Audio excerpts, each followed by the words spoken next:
In Scotland, there's been a lot of progress made towards trans equality and improving trans rights over the last few years, but there are still a lot of things that need to be done. The Equal Recognition campaign is about reforming the Gender Recognition Act, which is the main process through which trans people in the UK can obtain legal, unarguable recognition of the gender which they are. It's very easy to make assumptions when you're dealing with people that are marginalised, and it's very, very hard to get a sense of the realness of the individuals until you meet with them and talk with them, but that's the same way anybody. My name is Jane Nicall and I live in Dundee. I'm trans and queer and shit. I'm Ridul Wadhwa, I live and work in Edinburgh and I am a trans woman. I'm Vic Valentine, I'm the Policy Officer at the Scottish Transgender Alliance. I'm Alice, I'm 26, I'm from Motherwell and I identify as transgender. I am Keith, I'm 21 years old. I'm a trans man. My name is Oceana, I'm a non-binary trans person and I'm a community volunteer.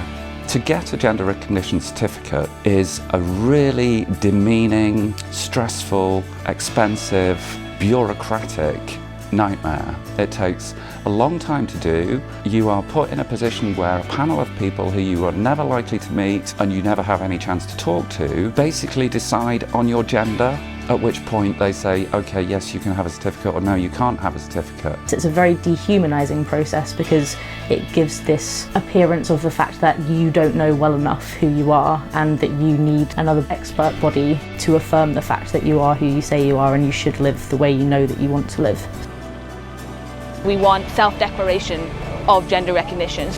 I transitioned in India. I could self-declare and I just said I was female and people just had to accept it. Only trans people are experts on their own identities. There shouldn't be any need for any additional evidence from other people or any kind of judgment around whether or not you are who you say you are. I think that recognition should be as easy as it possibly can be. It should be like a deed poll where I just write it, I can get two witnesses to sign it, and that's that, you know, it should be that easy. The process in Ireland now is self-declaration and you can do it in a fortnight. I don't see any reason why we can't have a system just like that here. We're trying to reform it so that trans people between the ages of 16 and 18 can obtain gender recognition through the same processes as people over the age of 18, which is obviously really important because in Scotland you become an adult at 16 anyway. That's one of the most critical time frames, 16 to 18, that you find yourself before you go out into a job, before you go out into other colleges, and you want to be yourself as early as you can. As there is decreasing stigma around being trans, a lot of young people are able to live as they are with the support of their peers and their families, but then they leave school to go to university or get their first job, and because they aren't able to have all of their documents reflecting their identity, they're unnecessarily outed. Anything that helps the young people helps everybody, helps society as a whole. Even now, I've been out for like 2 years, and when people gender me correctly, I'm just like, this is brilliant! Oh my god! How have I not done this sooner?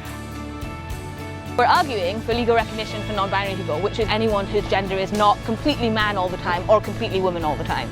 It's a huge umbrella term that covers a wide diversity of different experiences, different identities, different trans narratives.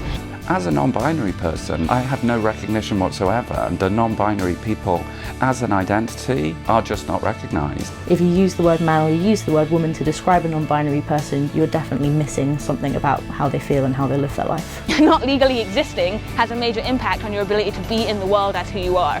From things like you can't get a bank account because you have to have a gender title on a bank account, to the healthcare system is built on the same male-female system, which means that people who do not fit into these ideas of what female or male mean are missing out on screening opportunities, access to healthcare services because of this lack of legal recognition. Everyone's voice should be heard equally and should just be accepted in society for who they are. We shouldn't have to fight for any of that. It should just be. For me now, to be living authentically means the world. It's probably the most important thing ever. I support the Scottish Transgender Alliance in seeking equal recognition.